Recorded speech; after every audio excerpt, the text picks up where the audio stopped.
Onye isi oche ọhụrụ ahọpụtara maka otu Kọngres ndị ọrụ n'ime Anambra steeti detara aka n'ala dee niile na ya ga-agba mbọ kwalite ọdịmma ndị ọrụ ya na mmekọrịta ndị ọrụ na ndị ha na-arụrụ ọrụ. Ụlọọrụ INEC dọrọ aka na ntị wee na-agwa otu ndọrọndọrọ ọchịchị dị iche iche ka ha ghara itinye aka n'ọgba aghara dịka onye ọbụla na-akwadobezi nhọpụta a ga-eme n'ụbọchị Satọde. Mba Ukraine kpọkuru gọvanọ nke Florida ka ọ bịa zara ọnụ ya banyere okwu ha na ya ji. Gọvanọ Chukwuma Soludo abịala iweta mgbanwe nke nwegharị ọnọdụ akụnụba Anambra steeti ya na ịkwalite ọtụtụ njirimara ndị Igbo ka anyị nye ya nkwado maka ọrụ chere ya n'iru. Dan Okoye bụ afa m, akụkọ anyị n'uju. Dịka ihe niile kporo ọkụ n'ọnụ na nkwadobe maka nhọpụta nye ndị omeiwu n'ime Anambra steeti, Kọmishọna na-ahụ maka mmụta akwụkwọ bụ Ọkammụta Ngozi Chumude doro ndị nkụzi ọdụ ka ha gbaa mbọ pụta ìhè n'inye ntụziaka maka ọdịmma nke obodo site n'ịkwado ọchịchị enwere ugbu a nke Gọvanọ Chukwuma Soludo.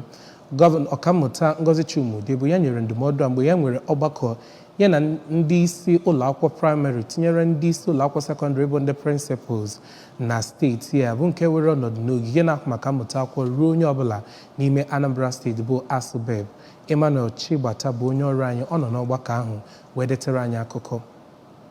Ọkammụta Chumude onye kwupụtara na ebumnobi mmemme ahụ emere bụ ka ha na ndị nkụzi chịkọọ uche ọnụ iji weweta ụsa nyere agamnihu steeti a. Ọ kọwakwara ndị nkụzi dịka ndị ọrụ ha kacha mkpa n'obodo ma yọkwazịa ha ka ha pụta n'igwe n'ụbọchị Satọde na-abịa abịa ma kwado ọchịchị APGA. Onye managing director nke ABS Ọka bụ Sir Chido Obidiegwu gụpụtara ọrụ niile dị iche iche nke gọvanọ rugoro kemgbe otu afọ ọ malitere ọchịchị, bụ nke gụnyere ọrụ okporo ụzọ ọ na-arụ yanakwa ọrụ ndozi ndị nke arụbụla arụ yanakwa iwo ndị nkụzi dị 5,000 n'ọrụ nakwa ọtụtụ ihe ndị ọzọ ọ na-eme. Ka ọ na-akọwa uru ndị nkụzi ba n'obodo, Sir Chido kọwapụtakwara na steeti a bụ nke nwere isi ọma inwe udu gọvanọ dị otu a, onye bụkwazi onye nkụzi bụ nke ji ezigbo obi arụ ọrụ ya ma bukweziri ọdịmma ndị mmadụ n'obi, ma yọzikwa ka onye ọbụla kwado aka na-achị steeti a n'ịpụta ma tụnyekwere ndị ji ọkọlọtọ APGA azọ ọkwa ọchịchị.